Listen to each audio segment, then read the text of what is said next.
Good morning, my friends. Welcome back to the Morning Mindset edition of the Live Goal Change podcast. My name is Kerry Green. I'm here to help you get your mind aligned with the truth of God. And I thought it would be fun here as we're approaching mid-December to begin doing so by looking at the Christmas story, the story of Jesus' incarnation, coming to earth. We're not going to talk about Santa and reindeer here. It's a foolish fable that has nothing to do with the true purpose and meaning of Christmas. We're going to look at the birth of Jesus, and I'm going to try to approach this through some new eyes, new lenses, looking at the Christmas story chronologically, looking at the events in the order they happened in order to gain some insight through the eyes of the people who were actually involved. And it actually begins, the whole story begins by setting the stage in Luke chapter 1, beginning in verse 5. Has nothing to do with Jesus or Joseph or Mary in the sense of them being part of the story. This is about two other people, a priest named Zechariah and his wife Elizabeth. Let's read this together. Luke 5, beginning in verse 1 through verse 25, it says, "There was in the days of King Herod of Judea a certain priest named Zacharias of the course of Abia, and his wife of the daughters of Aaron, and her name was Elizabeth. And they were both righteous before God, walking in the commandments and ordinances of the Lord, blameless. And they had no child, because Elizabeth was barren, and they both were well stricken in years.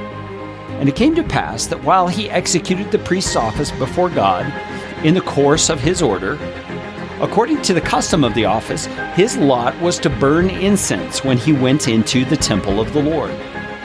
And the whole multitude of the people were praying outside at the time of incense. And there appeared to him an angel of the Lord standing on the right side of the altar of incense. And when Zechariah saw him, he was troubled, and fear fell on him. But the angel said to him, "Fear not, Zacharias, for your prayer is heard, and your wife Elizabeth shall bear you a son, and you will call his name John. And you shall have joy and gladness, and many will rejoice at his birth.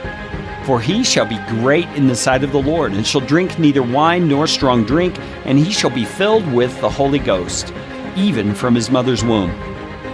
And many of the children of Israel shall he turn to the Lord their God, and he shall go before him in the spirit and power of Elias, to turn the hearts of the fathers to the children, and the disobedient to the wisdom of the just, to make ready a people prepared for the Lord."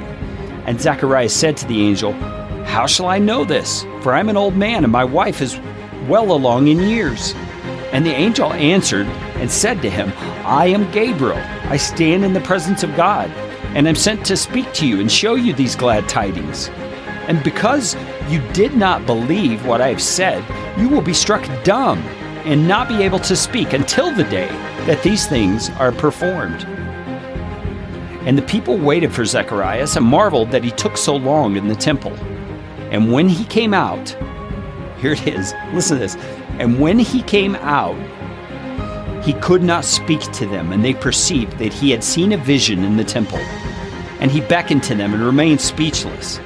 And it came to pass that as soon as the days of his time in the temple were completed, he departed to his own house. And after those days, his wife Elizabeth conceived, and hid herself 5 months, saying, "Thus the Lord has dealt with me in the days wherein he looked to me, to take away my reproach."